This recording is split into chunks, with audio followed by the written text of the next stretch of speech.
കേന്ദ്ര ബജറ്റിൽ കേരളത്തെ അവഗണിച്ചെന്നാരോപിച്ച് കേരളത്തിൽ നിന്നുള്ള എംപിമാർ നാളെ പാർലമെന്റിൽ പ്രതിഷേധിക്കും. മുണ്ടക്കൈ ചൂരൽമല പുനരധിവാസ പാക്കേജ് പ്രഖ്യാപിക്കാത്തത് കേരളത്തിലെ ജനങ്ങളോടുള്ള വെല്ലുവിളി എന്നാരോപിച്ചാണ് പ്രതിഷേധം. LDF, UDF എംപിമാർ സംയുക്തമായിട്ടായിരിക്കും പ്രതിഷേധിക്കുക. ബൽറാം നെടുങ്ങാടി ഡൽഹിയിൽ നിന്ന് ഈ വാർത്തയുടെ വിവരങ്ങളുമായി മോർണിംഗ് ഷോയിൽ വരുന്നു. ബൽറാം, ഗുഡ് മോർണിംഗ്, പറയൂ. Good morning SKN.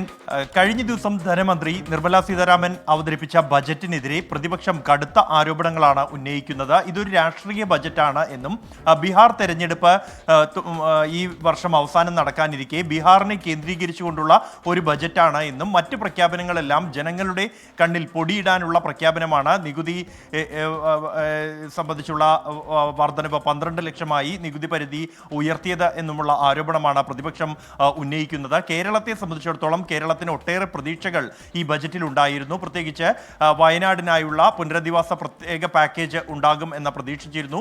കൂടാതെ 24,000 കോടി രൂപയുടെ പ്രത്യേക പാക്കേജ് സംസ്ഥാനം ആവശ്യപ്പെട്ടിരുന്നു. ഈ വർഷം ഇതെല്ലാം തന്നെ വളരെ നേരത്തെ തന്നെ ധനമന്ത്രി അടക്കമുള്ളവർ ഇതുമായി ബന്ധപ്പെട്ട ആവശ്യമായ നിവേദനങ്ങളും മറ്റ് രേഖകളും സമർപ്പിച്ചതാണ്.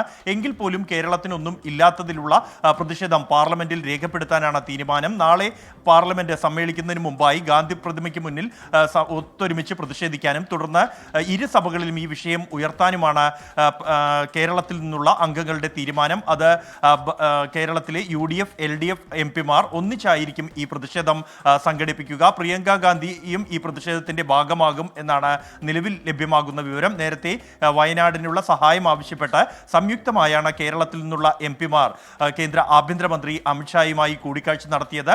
ഇതിന്റെ തുടർച്ച എന്ന നിലയിൽ അല്ലെങ്കിൽ ഇന്ത്യ സഖ്യം എന്ന നിലയിൽ തന്നെ ഈ പ്രതിഷേധം മുന്നോട്ട് കൊണ്ടുപോകാനുള്ള ഒരു തീരുമാനമാണ് എംപിമാരുടേത്. SKN. Okay, thank you. Balram നെടുങ്ങാടിയാണ് ഡൽഹിയിൽ നിന്ന് വിവരങ്ങൾ നൽകിയത്.